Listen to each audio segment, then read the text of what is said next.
when you're going to be the partners, when you guys, when we talk about fighting, you could be the most calm person in the world, and then if I put a person in front of you, another person in front of you, right away you're trying to kill them, you know, or your breathing changes and all that stuff happens because you get nervous. It is about leaving. I think philosophy truly is, and what I'm trying to start here with you guys, and hopefully it could spread, is to leave your comfort zones. I'd really like to see you leave your comfort zones, not just be comfortable where you are, not take such a strong opinion, and have the ability to keep growing, right? To keep moving, to keep adding things on, not to play it safe. But play it safe to where you are. You're going to need a certain comfort zone from wherever your viewpoint you're standing is. You need to create your own mythology and work from there. And you can borrow a lot of things, just like everybody has different opinions. Everybody has different opinions here.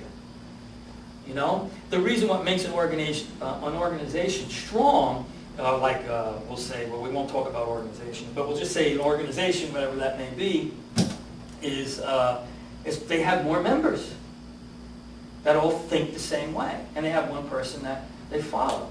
And I know there's always a leader. Like here, I'm kind of like the game master a little bit. You know? I'm just trying to keep everybody in order, but I'm really trying to get everybody to open up and talk more. So it's not just me. And then, you know, kind of guide it so it doesn't get out of hand. But it is about not manipulating. It is about sharing. And then taking what that person has to say and bringing it in to your fold and really thinking about it. You know, and really seeing yourself from their perspective and maybe even viewing them. If Tree views James as wood and Jack views James as steel, they're both right. They're both right. It depends on their perception on how they're going to deal with it.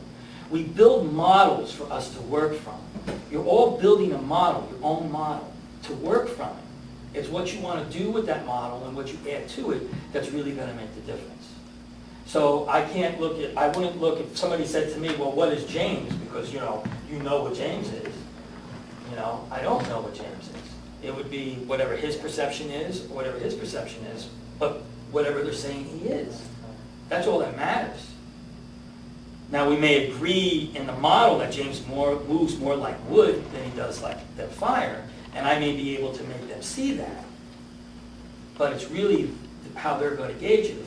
If James is their employer and Tree views him as fire, then he should take that perception of what he thinks fire is, not just the standard that fire goes by. Fire is tricky, fire is playful, fire is intelligent, it's very wise, it wants to stay alive. So if your boss is fire, he wants to stay the boss. He wants to stay alive, and if he has to jump from this branch to that branch to stay alive, and you're that branch, he's got to burn you to do it. So if you become that fire, then you're starting to understand that he can't really burn you.